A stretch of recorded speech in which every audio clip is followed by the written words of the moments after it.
Merhabalar herkese. Bugün yine bir interview'de bir mülakatta birlikteyiz. Bu mülakatın açıklamasını şu an Türkçe yapıyorum ama birazdan İngilizce devam edeceğiz. Daha önce 3 tane interview yapmıştık. Ya da işte bazen yorumlarda görüyorum. Ya böyle sürekli İngilizce kelime kullanıyorsun. Mülakat de şuna falan diye. O yüzden bir dikkat edeyim ben de biraz daha. Daha önce 3 tane mülakat yapmıştık kanalda. Üçü de Türkçeydi. 2 tane junior, bir tane senior arkadaşımız vardı. Bugün yine bir junior mülakatı gerçekleştireceğiz. Yine backend developer arıyoruz tabii ki ama daha önceki videolarda da bahsetmiştim. Junior'lardan aslında çok fazla böyle bir backend tarafını biliyor olmasını, oradaki tecrübelerini duymayı beklemiyoruz. Çünkü adam zaten junior, bu işe yeni girmiş. Önemli olan burada bu arkadaşların programlama yeteneklerinin, kabiliyetlerinin olup olmadığını anlamaya çalışmak. Bugün de bu tarz sorularla sohbet ediyor olacağız Emre ile. Birazdan İngilizceye geçiş yapıyor olacağım. Aldığım notlar muhtemelen Türkçe olur. Daha sonra sizler de okuyabilin diye. Ama videonun kendisi İngilizce olmuş olacak ve Emre'ye başlamadan önce öncelikle İngilizce olayı kabul ettiği için teşekkür ediyorum. Çünkü biraz medeni cesaret gerektiren bir durum. İngilizce konuşabiliyor olmak. Bu cesareti göstermek yetmiyor sadece. Bir de İngilizce kendini ifade edebiliyor olmak, hatta kendi mesleğinde kendini de ifade ediyor olabilmek de önemli bizim için. O yüzden bir daha başlamadan önce teşekkür etmiş olayım. Emre, welcome. Welcome on board. Let's continue in English. This is a phrase that we... You're welcome. I'm glad to be here. Yeah. I'm just going to give you a chance that you can explain yourself, but let me briefly explain what we are doing today. And in today's video, or just in today's stream that has been online on our Discord channel, actually. So we have live audience over here, but you will be watching it as a video on YouTube probably. And we are basically pretending that we are in a sort of interview. I'm the interviewer over here, or just who works as a senior developer in a company that is looking for junior developers, and Emre over here will be the candidate. This is not a real interview. There is no such company that I am interviewing for, and Emre might be a candidate for anyone else, but we aim actually to put a mirror just front of Emre so he can see himself, because in interviews we are basically being aware of what we know or what we don't know, and today I hope it's going to be the same. And again, Emre, welcome on board. Thank you. And as you applied for our company, and I would like you to start with explaining yourself. Who is Emre and what he does, and give me some clue about yourself, please. I have been start working a couple of months ago as a junior front-end developer. I have been into programming for like 2 years from now. I mostly have experience with Angular and ASP.NET Core. Yeah, so you are a front-end developer. Although we are looking for a back-end developer, I'm not going to measure your front-end skills, but also I'm looking for some sort of programming skills, because I believe if you have those sort of skills that you can apply it wherever you work on, whatever you work on. It doesn't matter if it is front-end, back-end, or even database programmer you can be. I'm just going to ask you a couple of questions related to understand what level you are on basically, and if you understood what you are using. And then I'm going to give you 2 different coding questions related to each other, and so one will be in relation with the other one, and there is no time limit, but you can take as much as you want, but please let's keep it in under an hour so we don't get the audience bored. And I'm going to start, if you're ready for the interview, I'm going to start with design patterns. So what do you think that design patterns are for, and can you just give me a couple of design patterns that you've been applying for your project? What is it for? For me, What is it for? What is design pattern for you? design patterns are for a way to solve a problem. What sort of problems? Programming Programming. problems. Yeah, we all have some sort of problems. For example, if you give me a design patterns, what sort of problem we face, and this design patterns, what does it solve? Let's say we have a function in a class All right. and we want to apply open close principle in solid principles. Yeah, continue, please. And we want to add an additional Functions or methods or function. features. Yeah, additional feature, let's say. And we don't want to modify this method. So in order to achieve this, we can use, I forgot the name. What pattern? Yeah, 1 minute. Is it a pattern, or you're talking about one of the decorator design decorator? What does it do? So can you give me a real life example of decorator pattern? Let's say we want to log our function. We can use this decorator design pattern for logging. All right. And basically we are achieving this without modifying the original method. How this decorator pattern is going to help us? How are we gonna implement it so we can make our changes easily in the future? So if we apply this design pattern, we also apply open close principle because we are not modifying the original method for this extra feature. So you mean that we have a class and we use decorator pattern. When we are using decorator pattern, do we create another class, or just we are implementing some new features in the same class? No, we are creating a new class, and this class requires the class that is going to be intercepting, and it will call the method that we want to intercept. All right. Yeah, that is what decorator pattern does actually. This is the way we are using decorator pattern. And I'm going to ask you another question. It is not related to decorator pattern or design pattern, but it is really hard of programming, I can say. What is events? Events. Well, what does it mean for you? Events means something occurs when something happens. What is this something for you? Can you give me a real life example? Like time, like click events. Click events. Yeah. So are we creating this event, or is it created by someone else for us to use it? Could be both. Could be both. In terms of programming, in what case do we need this sort of events? So what are we gonna do if some event is occurred or triggered?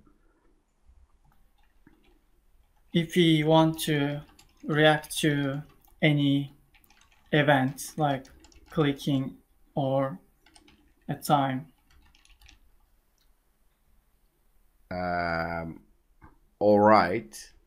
Can we also use these events with another sort of patterns? For example, microservices.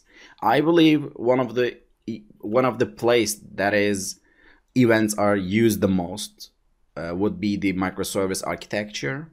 It is because the communication between microservices are important, and we manage the communication process between microservices with events, you think? Well, I'm not sure. I have not experienced any microservice architecture before, but I generally use events in front-end development. So in front-end development, for example, let's say you are developing an e-commerce website, let's say trendyol.com, and when a user place an order, what sort of events would be thrown, do you think? In front-end development, we have events like click or key press, something like that.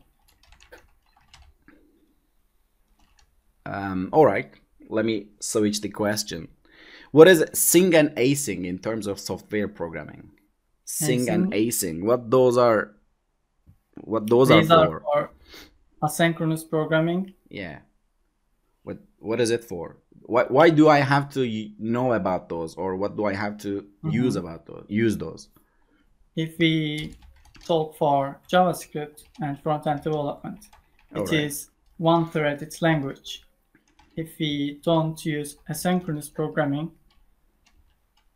let's say we make a HTTP call. If we don't make it asynchronous, we can't do anything else except waiting. So we lose our application, let's say. Do you try to say one of those is happening at the same time, but the other one is just happening in constant time and waits for the other task? Yeah. Which one is happening on the other side, on the other thread, or whatever you mean? Sorry, I can. Which one is giving us the opportunity to create another thread so we can run multiple tasks in once? Is it synchronous or the asynchronous? Asynchronous. Asynchronous. All right, that's enough for me for this start. And do you have the documentation that I shared with you just before the interview? I have it. All right. Could you open it and could you share your screen with us? All right. You're sharing your screen. I am going to give you a problem. And I would like you to talk about this first. And then you can start developing. I am now pasting some piece of text over here, and I can read you the question, or you can take your time, you can read it and ask me questions if you have, and then you can start developing in one of the ideas that you feel comfortable with. I believe it is Rider. I see it right now. Yeah. I can say I'm not happy in this situation. I would expect you to use Visual Studio or Visual Studio Code, as I'm a huge fan of those, but just kidding. So, do you want me to read the question, or? I can read. Yeah. Given an integer length, generate a valid parentheses pattern of length characters. Yeah. A valid parentheses pattern must follow these rules. First, every open bracket must be closed by a corresponding closing bracket.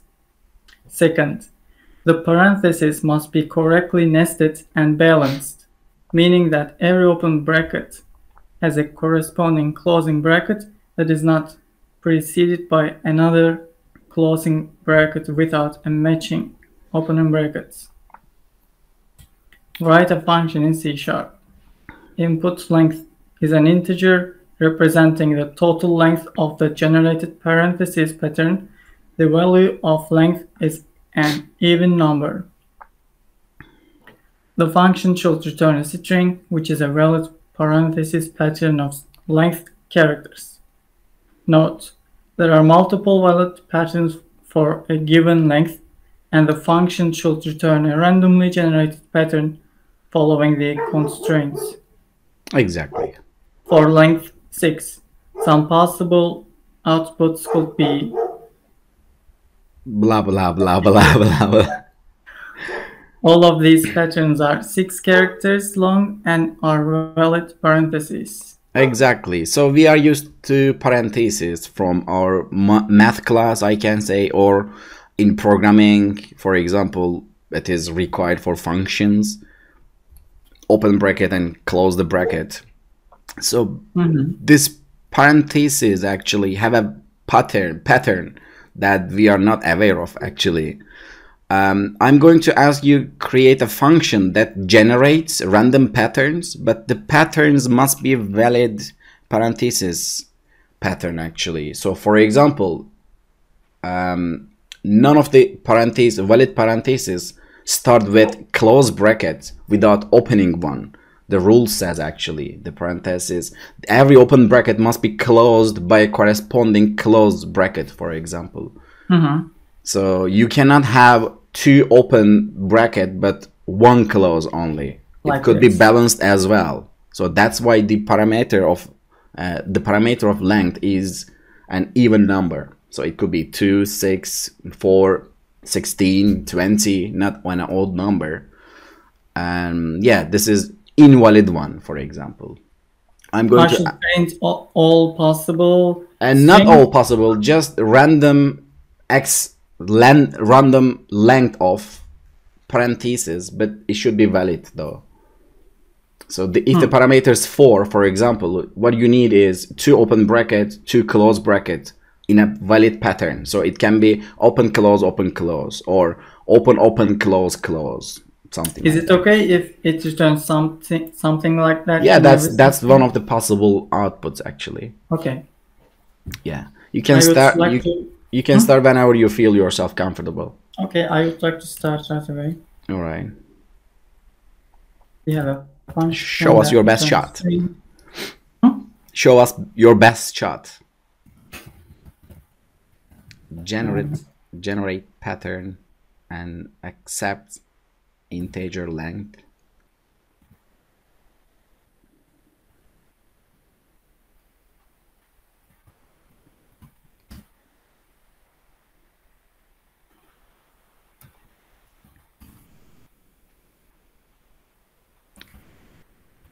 Yeah, public string.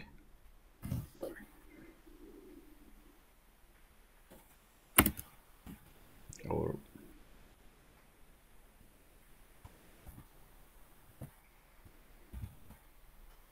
Okay, first I would like to have two char or string. you can create an array that has 2 char characters and open and close bracket, and you can use it. It doesn't need to it doesn't need to be in this function as well. It can be even static, just upside. Okay. Create an array, a list, or whatever you want.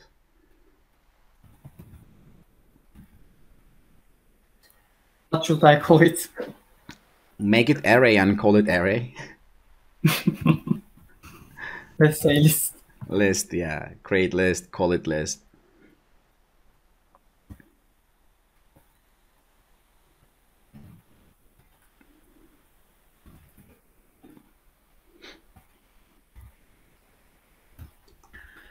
Okay, let's say our number is 6. I would like to divide it to 2, so I can put 3 open parentheses and 3 close parentheses. All right. Let's call it.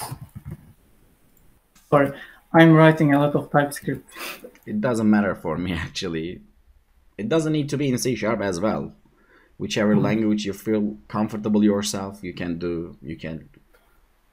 make your magic.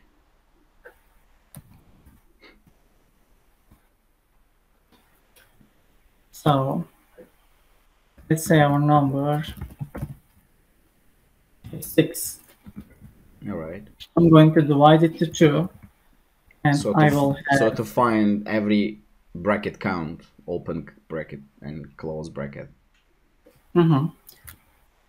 Let's say our number is 6, so I'm gonna have 3 this parentheses and 3 this parentheses. Yeah. I can have basically. Can you speak a bit louder? Okay, I can have basically 2 for loops and append those charts in the string, I guess. Let's try.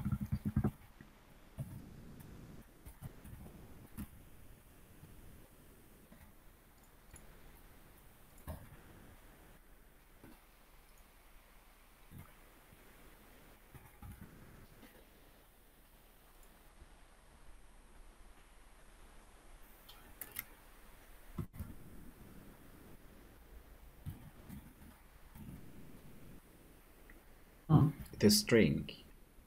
Yeah, sorry. Which bracket are you going to use? Open one. Yeah. Basically, I'm trying to form this. All right. So it's gonna put 3 one of these, Mm-hmm. and then I'm gonna put 3 one of this.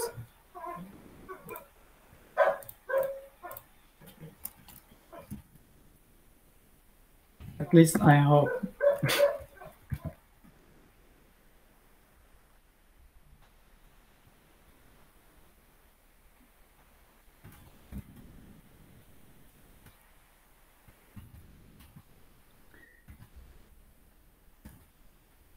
What I understood by watching you, you are basically creating one static pattern of it, but the question says randomly valid parentheses. So what you do is just only for the first options. Yeah, but it says could be. Yeah, it could be, but doesn't have to be exactly the one. So basically you are combining 6-digit string Yeah. char, and you are returning me this, but it needs to be throwing randoms. For example, if I pass 100 as a length of parameters, it doesn't need to be 50 open and 50 close each other. It could be the second pattern or the third one, for example. So this function is going to generate random parentheses, but this randomness should be valid as well.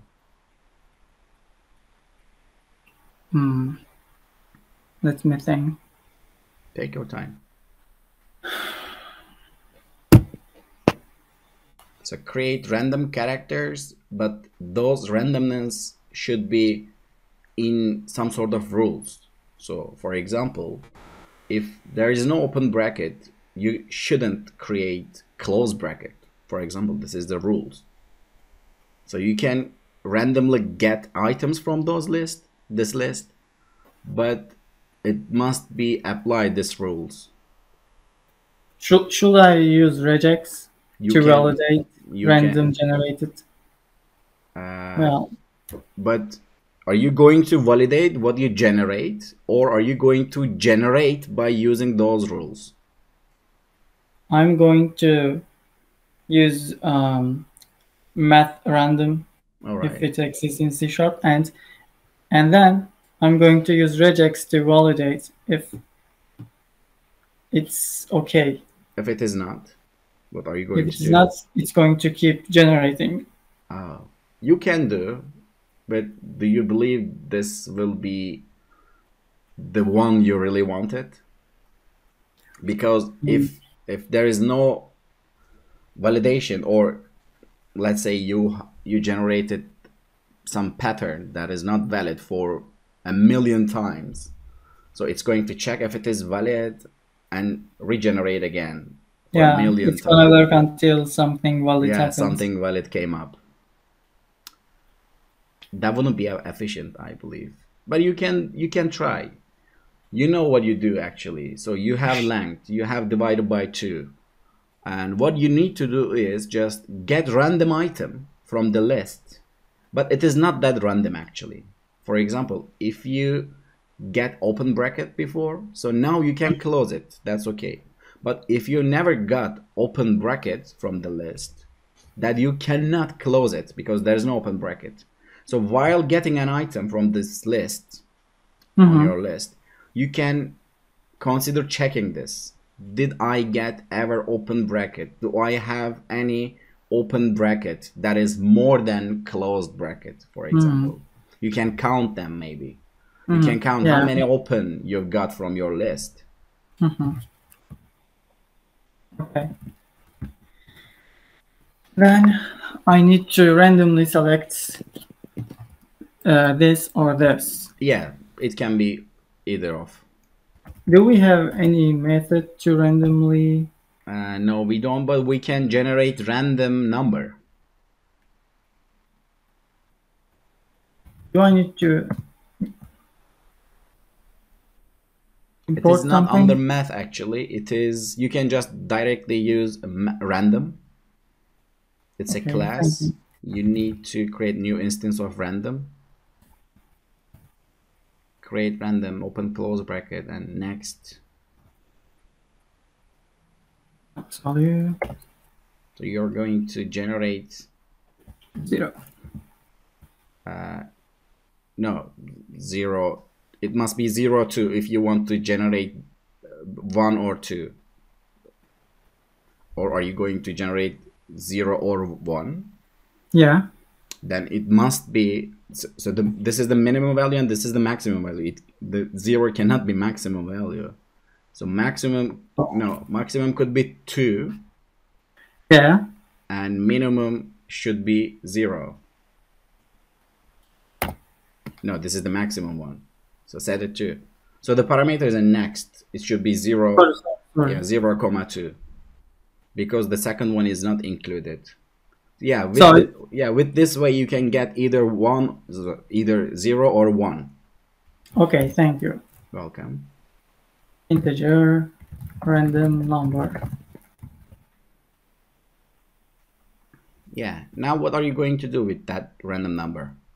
I'm gonna randomly take one of these, and as you said, I'm going to count. And if count is 0, it cannot pick this. That's my first rule. All right.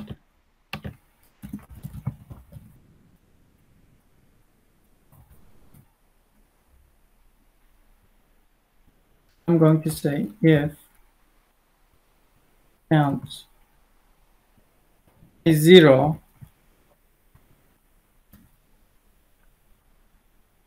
actually I need a loop. If it is 0, what are you going to do?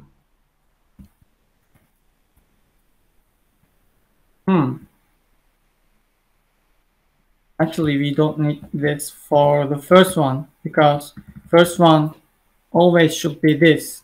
Makes sense. So I can statically pick it up. So our length is 6, for example. yeah, we can make it 5 because we are gonna pick. Actually, we can make it 4 because let's get started. Then All I right. can pick Yeah, enough. let's some code and optimize it later. Yeah. So here I'm gonna pick a random number, and if e equals to 0, so it's the first one, and random number is 0. That's my first rule. All right. Because the first one should be this one. And then we have result here.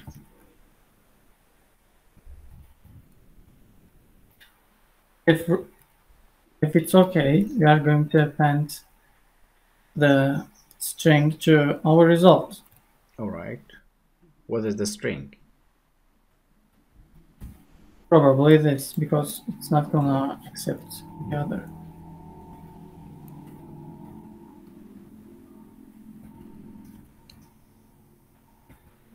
List random number. What if it always generates 1 instead of 0? So you said if random number is 0. Is it going to get the first element if it is 0, or if it is the first iteration of the for loop is going to get this first one? Yeah, I didn't get why did you use this random number equal to 0 condition?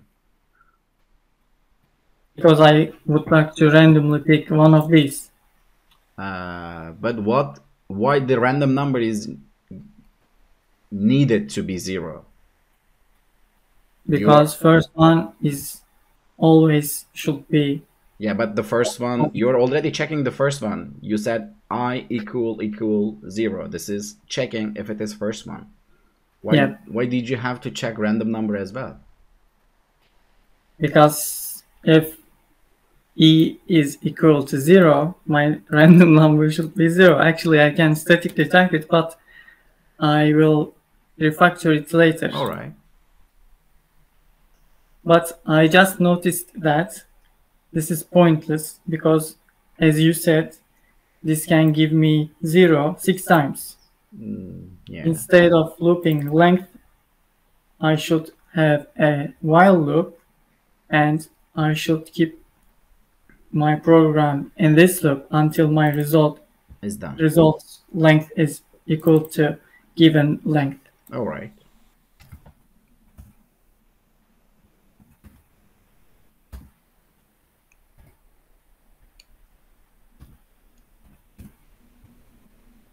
And in every loop, I'm going to create a random number. All right.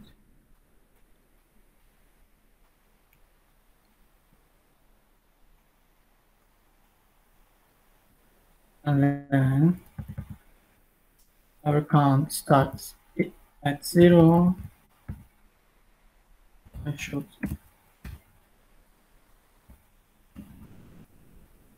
increase the count if we add string to results. So let's select this one.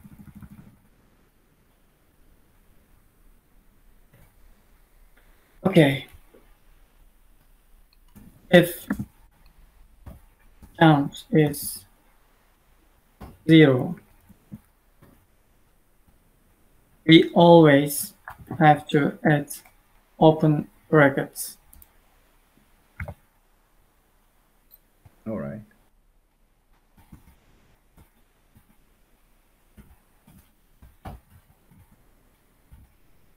And I'm also going to count how many open and close brackets I have in my result.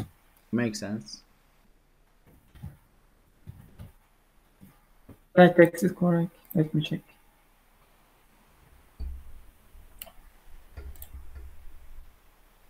Yeah.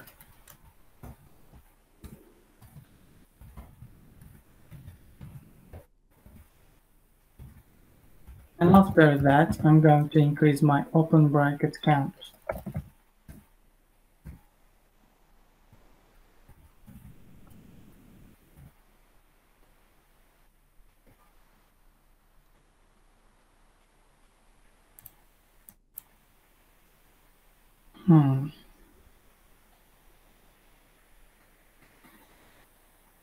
What if instead of checking if it is the first iteration or the second iteration or the last iteration, what if you could check the open bracket count and close bracket count?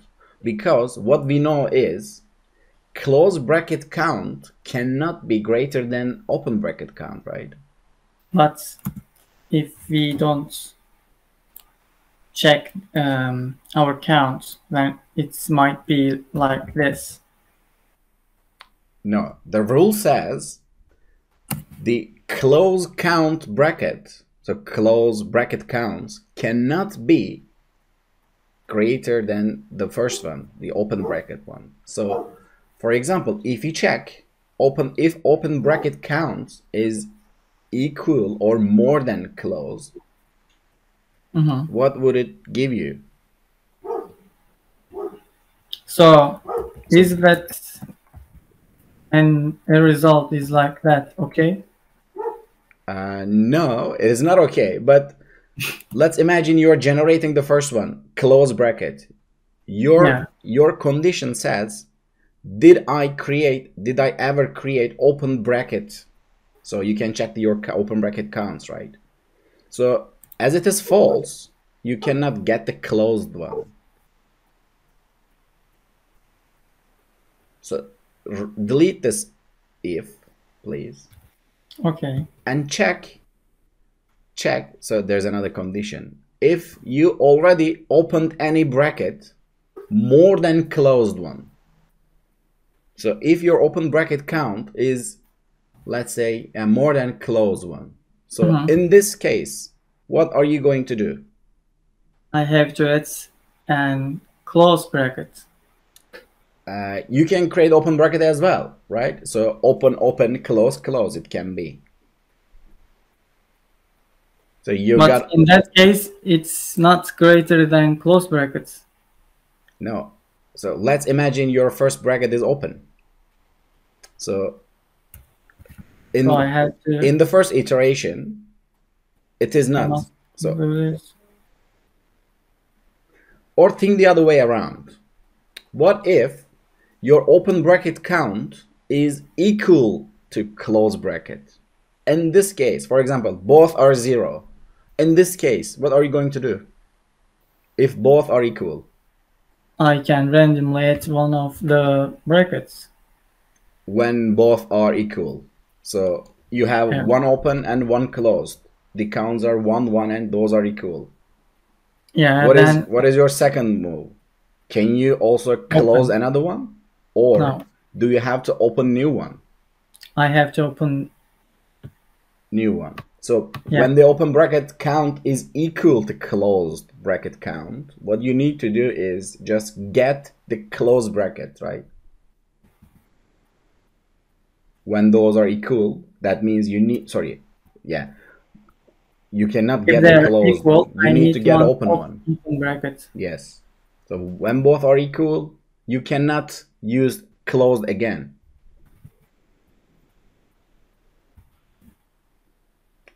So now we have one open bracket. What about the other conditions? What if closed bracket is not more than, but what if open bracket is greater than closed bracket? Then we have to add a closed bracket. We have to, or we should? We should. And let's say the length is 8. All right. So in your first iteration, you got open bracket. Correct.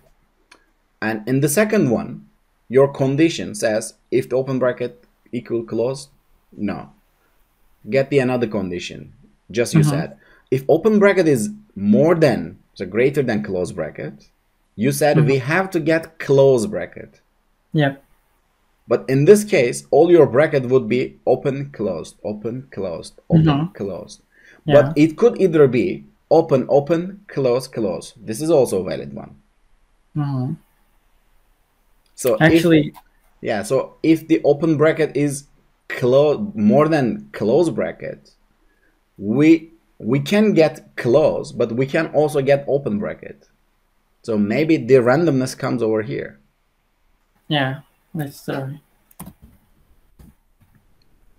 If open bracket is greater than close brackets, we are going to add result a random brackets.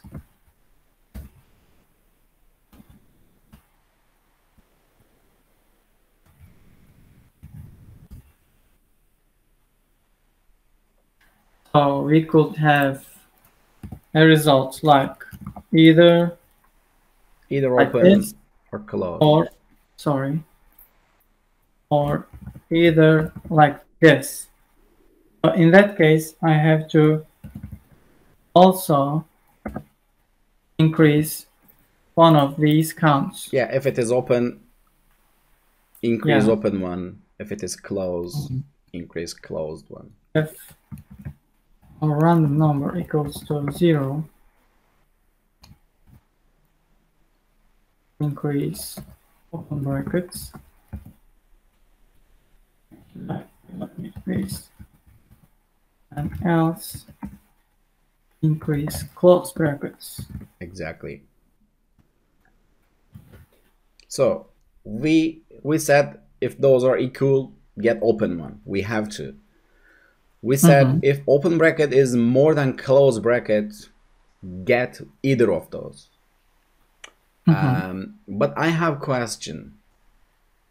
So let's say our length is 4 or 6.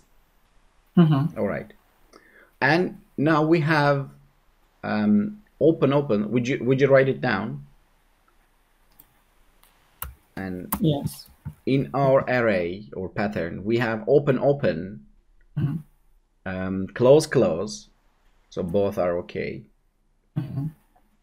And one more open. So we've got 5. And the 6th one, in your case, would be open as well. Is it because in this case, open bracket is 3, but closed bracket is 2. So your condition says if open bracket is greater than closed one, you can get either. What if you can get again open one? Would that be valid? No, it wasn't. So what would you do? We have to check if open brackets and closed brackets are equal. Those are not. If not, So for example, delete the last one. So our iteration, no, the last parenthesis, last bracket, yeah. Now we are looping for the 6th time. And your condition says open bracket is closed than more than close. And it is true. So it gets in and it gets open one. Can it get? So I feel there is something missing in your condition. Because in this case, for example, you put another open one. Do you think it is balanced? It is not. No, it's not. Because you have 4 open and 2 closed only. So your open bracket is already more than halfway.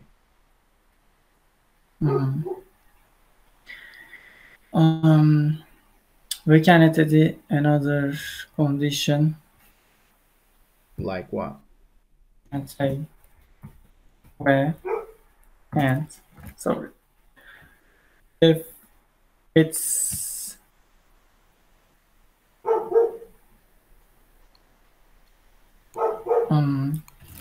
we actually forgot to increase our count. Total count. Actually, we don't need it.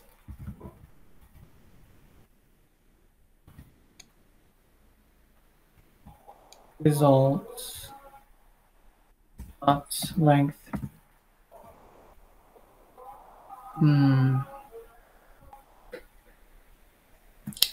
equals length minus 1.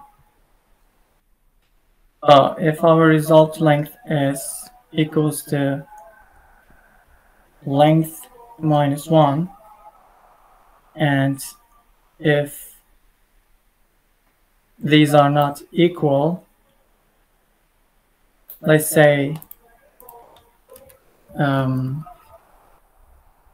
that case we have 1, 2, and 3 open brackets, and we have 2. In that case, we can force it to add a close brackets.